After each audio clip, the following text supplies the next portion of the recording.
Es un placer, estimados oyentes de la revista Radial, recibirlos una vez más. Futbolistas, artistas, intelectuales y mandatarios reaccionaron ante el infierno que viven los migrantes, jóvenes africanos secuestrados a cambio de rescate. Por otra parte, llegó por fin una sentencia que no puede ser consuelo para nadie. El responsable de la matanza de Srebrenica morirá en la cárcel. Saludo a quien me acompaña hoy en la mesa, y Anais, es integrante de Llamada Medianoche. ¿Cómo estás? Bien, gracias a Dios. Bueno, bienvenido. Decimos que Alberto Díaz no nos acompaña hoy porque está en los preparativos, en los festejos por el casamiento de una de sus hijas, así que le mandamos un saludo muy fuerte y le agradecemos también en la operación técnica allí a Carlos Morti, que les habla a Victoria Pereira, y vamos con uno de los temas que nos convoca en esta oportunidad. Lo vamos a hacer en base a un artículo del diario El País de Madrid del 22 de noviembre, porque África se indigna ante la subasta de inmigrantes en Libia. Futbolistas, artistas, intelectuales y mandatarios reaccionaron ante el infierno que viven los migrantes. Jóvenes africanos en ruta migratoria hacia Europa, vendidos en subastas como esclavos, golpeados, secuestrados, a cambio de rescate. Está pasando en Libia desde hace años. Organizaciones sociales y las propias víctimas lo habían denunciado una y otra vez, con escaso eco. Sin embargo, un video difundido hace una semana por la cadena CNN, en la que se explica cómo funciona este mercado de seres humanos, ha generado una ola de indignación en África. Los presidentes de África Occidental, la región de origen de la mayor parte de los migrantes, han reaccionado con firmeza. El primero fue Mamadou Issoufou, de Níger, quien ha solicitado a la Corte Penal Internacional que investigue y ha llamado a consultas a su embajador en Libia. Idéntica decisión ha tomado el presidente de Burkina Faso, a la vez que llamaba a las autoridades libias a actuar. El gobierno senegalés ha exigido una investigación por lo que el presidente maliense Ibrahim Boubacar Keïta denomina una barbarie que interpela a la conciencia de toda la humanidad.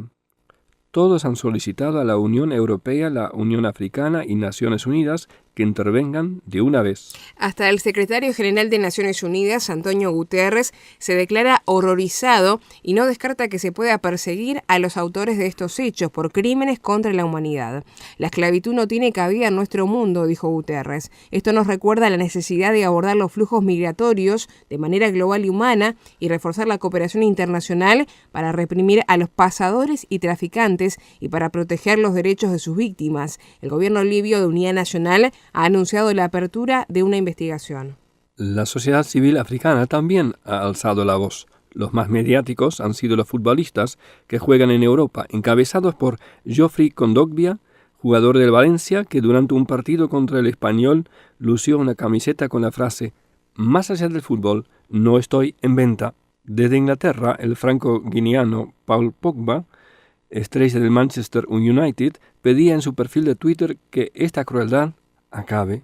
Tanto Pogba como Cheikh Doucouré, jugador del Levante, celebraron sus goles en un expresivo gesto, uniendo sus antebrazos como si estuvieran encadenados. En Twitter, las etiquetas Stop Slavery o Stop Esclavage en Libia están aglutinando los mensajes de una campaña que se ha ido orquestando aquí y allá, y que lideran artistas, intelectuales y activistas que cargan contra Libia, pero también contra la Unión Europea, a la que acusan de complicidad con el régimen de este país, elegido como socio encargado de asegurar la frontera sur de Europa. No es la primera vez, Jan, que hablamos de traficantes que hacen este tipo de delitos que van mucho más allá de ser delitos, sino que son contra la humanidad, que evidentemente no dejan de escandalizarnos, ¿no? Sí, horror es realmente la expresión más acertada, aunque a veces uno piensa, no es tan genuina esta expresión, porque ya lo sabíamos. Hace años se está llevando a cabo este negocio inhumano y solo ahora lo vemos tan desgarbado, tan desmaquillado que ya no lo podemos ignorar. Antes de continuar, vamos a un audio de CNN Español que justamente representa el documental que fue el disparador de toda la indignación de los países africanos y del mundo entero por lo que está sucediendo en Libia.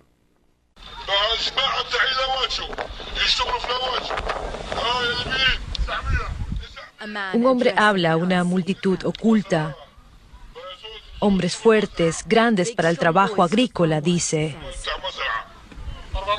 400,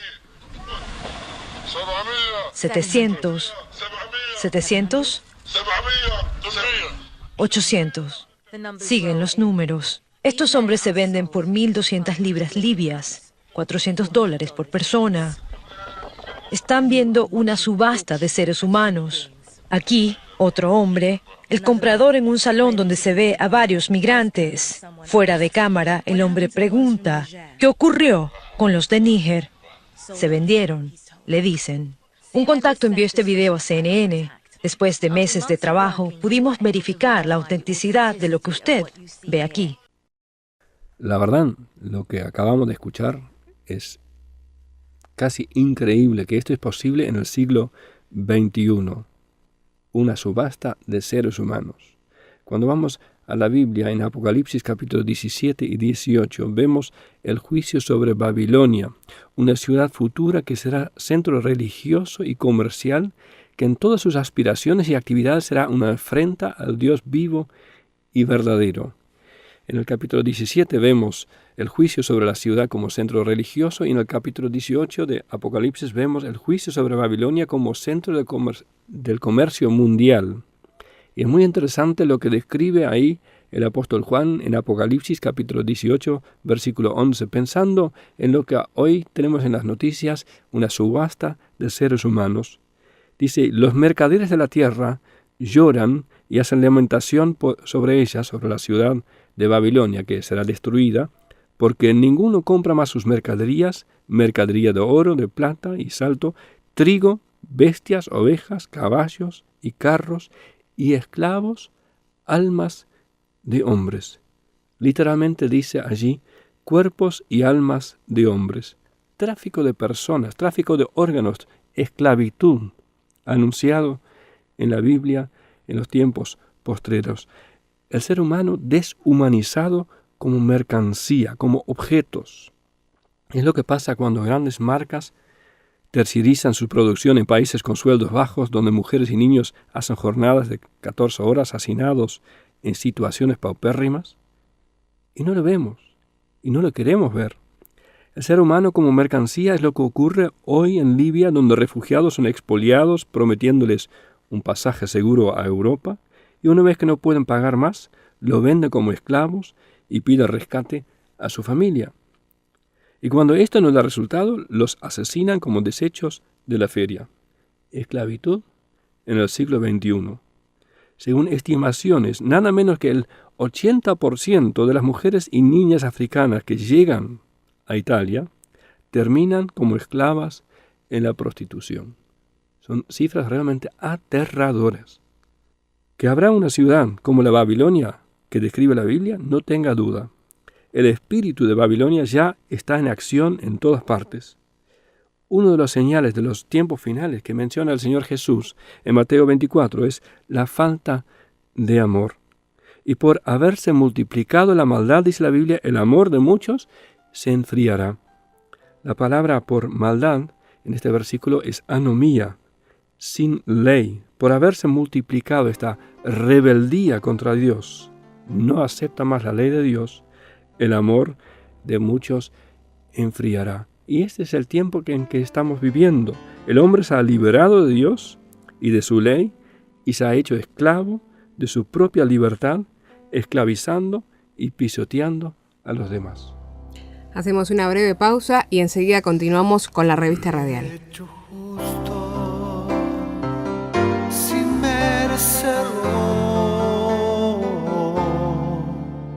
Mi culpa ya cubierta está, toda mi deuda quedó saldada en la persona del Cordero inmortal. Salvación, camino angosto, plenitud incomparable donde Dios, una cruz cubierta en sangre, fue necesario para nuestra redención.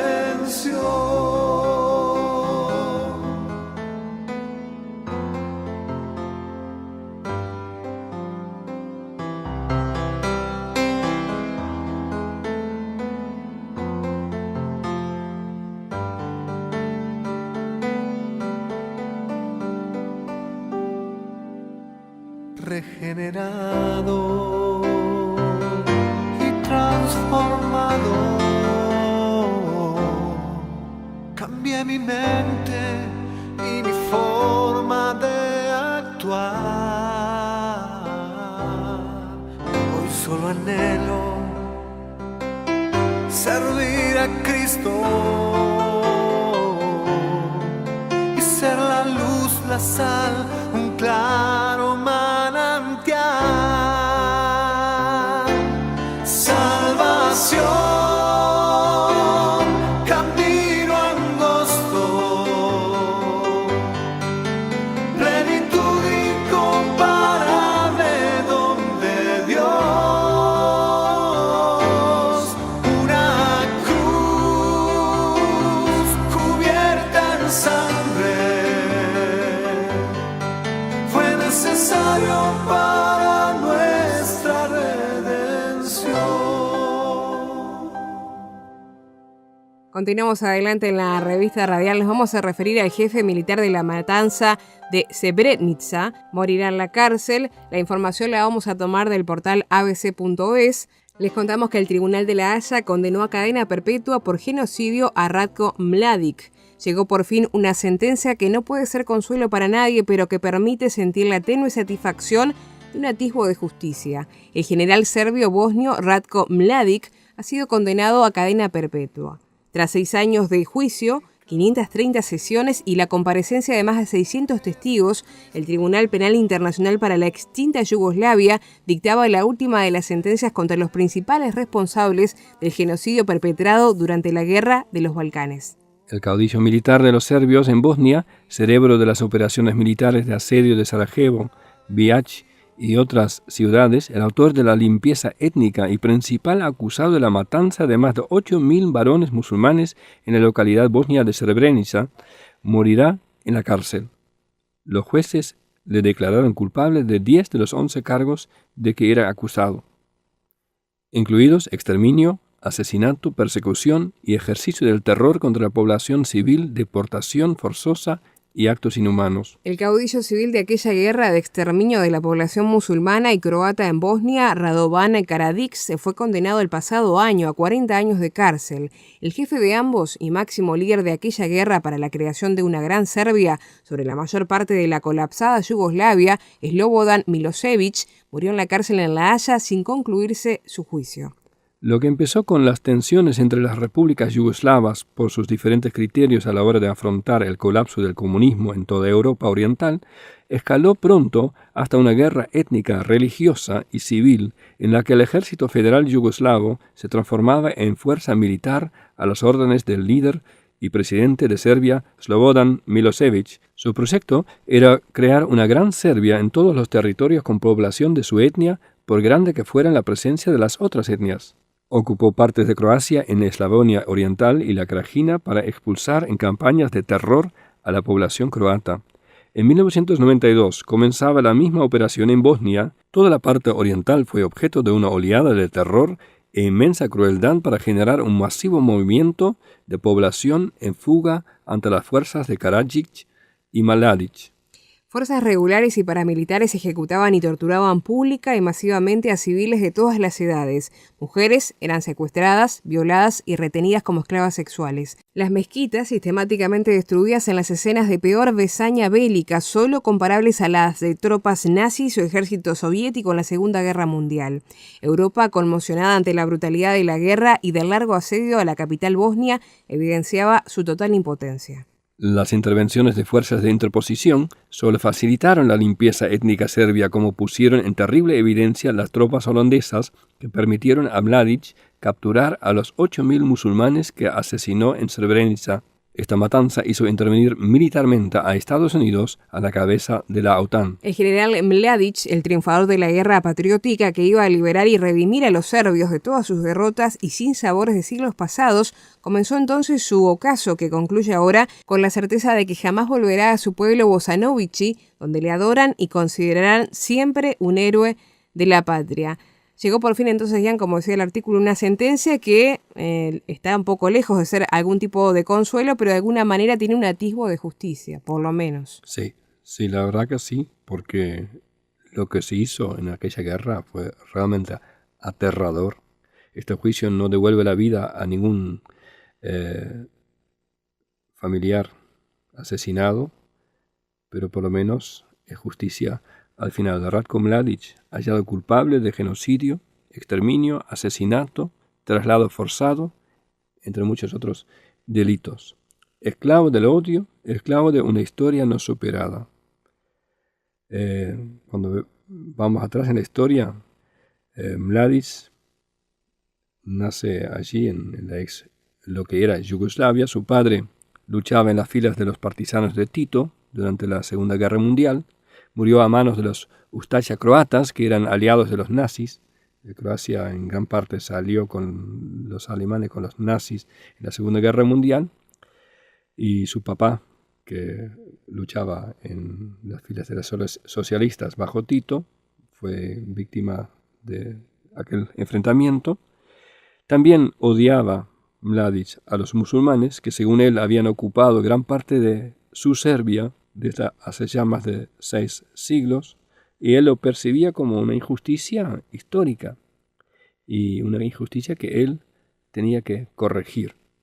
Y apoyado por la retórica nacionalista de Slobodan Milošević y como estratega destacado, Mladić llevó a cabo un plan que tenía como objetivo la recuperación de una gran Serbia libre de croatas católicos y bosníacos musulmanes. Otro factor que marcó el pensamiento de Mladić y que marcó su vida de por siempre fue el suicidio de su hija, Ana Mladić, que era la niña de los ojos de su papá. Escribe acerca de esta tragedia Fátima Ruiz en el diario español El Mundo. El general de hierro, que llegó a clamar que las fronteras se dibujan con sangre y los estados se marcan con lápidas, se vino abajo frente a una sola sepultura en su vida, la de su hija Ana, que a los 23 años le arrebató su propia pistola para quitarse la vida, incapaz de asimilar que su padre y el monstruo fueran la misma persona.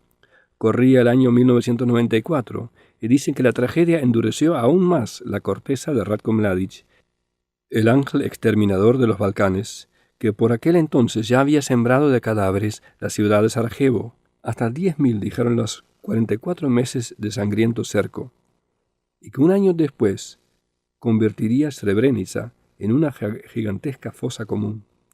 Clara Usón, que escribió una novela sobre la hija de Mladić, en un artículo en el periódico del 22 de noviembre, cita al escritor yugoslavo Danilo Kiš. Danilo Kiš, de forma premonitoria, escribió en 1974 sobre el nacionalismo. El nacionalismo es, ante todo, una paranoia colectiva e individual. Como colectiva es consecuencia de la envidia y del miedo, y ante todo es la consecuencia de la pérdida de la conciencia individual. El nacionalismo vive en la negación y de la negación. Nosotros no somos lo que son ellos. Somos el polo positivo, ellos el negativo. Nuestros valores nacionalistas, tienen una función solo en relación con el nacionalismo de los otros. Nosotros somos nacionalistas, pero ellos lo son más incluso. Nosotros degollamos cuando es necesario, pero ellos aún más. Nosotros somos borrachos, pero ellos son alcohólicos. Nuestra historia es solo correcta en relación con la suya. Nuestra lengua es solo pura en relación con la suya. Y en este sentido es una ideología reaccionaria. Solo hay que ser mejor que tu hermano o hermanastro. El resto no te concierne. El nacionalista no teme a nadie, salvo a su hermano, pero lo teme con un miedo existencial, patológico. La victoria del adversario elegido es su derrota absoluta, la anulación de su ser. Por ello, el patriota debe defenderse atacando. La suya es una lucha entre el bien, los suyos, y el mal, el otro, hasta la total aniquilación. Hasta ahí la cita de Danilo Kiš. Este tipo de pensamiento, alimentado con rencores nacionales e individuales y justificados por una propia interpretación de la historia, en la cual todavía se sigue viendo como héroe, muestra que Mladić es esclavo de su propio odio. No por nada la Biblia abierta contra el odio y contra la amargura. Dice en la carta a los Hebreos, capítulo 12. Seguid la paz con todos y la santidad sin la cual nadie verá al Señor. Mirad bien, no sea que alguno deje de alcanzar la gracia de Dios, que brotando alguna raíz de amargura os estorbe y por ella muchos sean contaminados. Amargura, rencor, la falta de perdón es un mal que crece como una raíz. En la tierra no la ves, pero de repente brota y trae amargos frutos. Y lo que es más, contamina. Alguien que tiene rencor, que tiene amargura, siempre lo comparte con otros. Y a veces otros odian a una persona sin ninguna razón. Lo odian por el mal que aparentemente hizo a otra persona, a la persona que lo contaminó.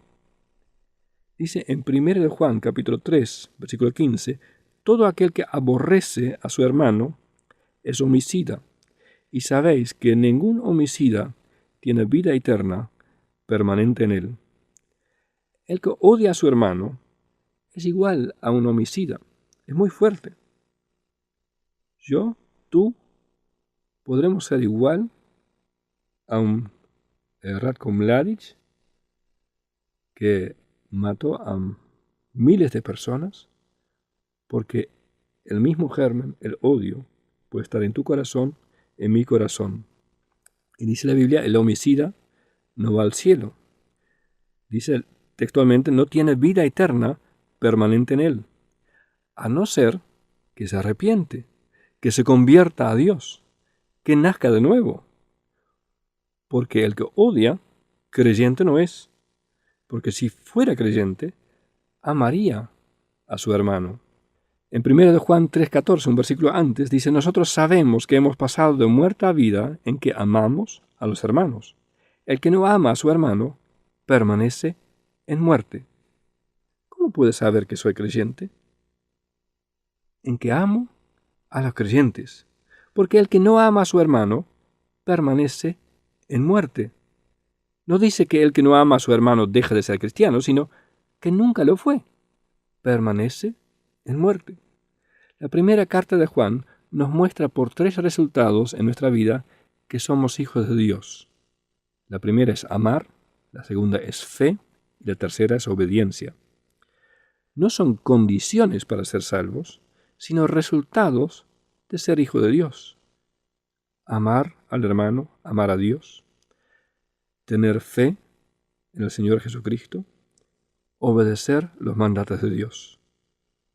Dice la Biblia, estas cosas os he escrito a vosotros que creéis en el nombre del Hijo de Dios para que sepáis que tenéis vida eterna.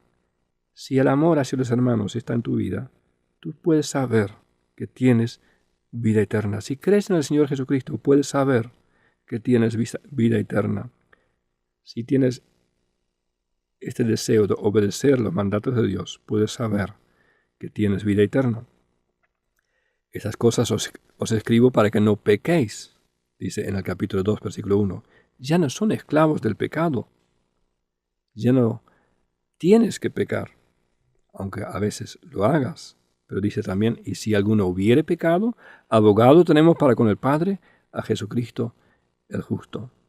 Y en tercer lugar, dice Juan, estas cosas os escribimos para que vuestro gozo sea cumplido. Capítulo 1, versículo 4. Y este es mi deseo también para todos los que escuchan, después de escuchar todos estos horrores, escuchar de la esclavitud que todavía existe en nuestros días, escuchar de aquellos que son esclavos del odio y de la amargura. Hay liberación en Jesucristo. El Señor Jesús te puede librar del odio, de la amargura, de la esclavitud del pecado. Estas cosas os he escrito a vosotros que creéis en el nombre del Hijo de Dios, para que sepáis que tenéis vida eterna. Cantaré como canta el sol, con calor, con el corazón, sin pensar que vendrá después. Él me formó y en Él confiaré.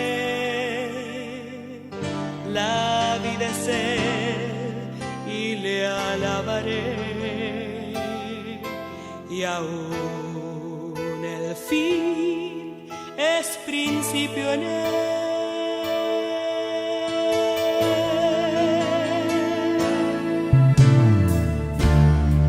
A la tristeza renunciaré, pues mi consuelo y gozo es ser en su presencia y consolación. Es mi tributo rendirle honor.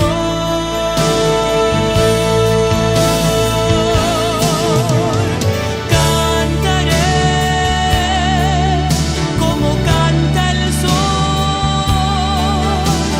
le diré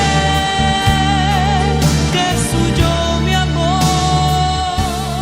Muy bien, quiero agradecerle a Ian por los comentarios y reflexiones en este programa, a ustedes por la sintonía.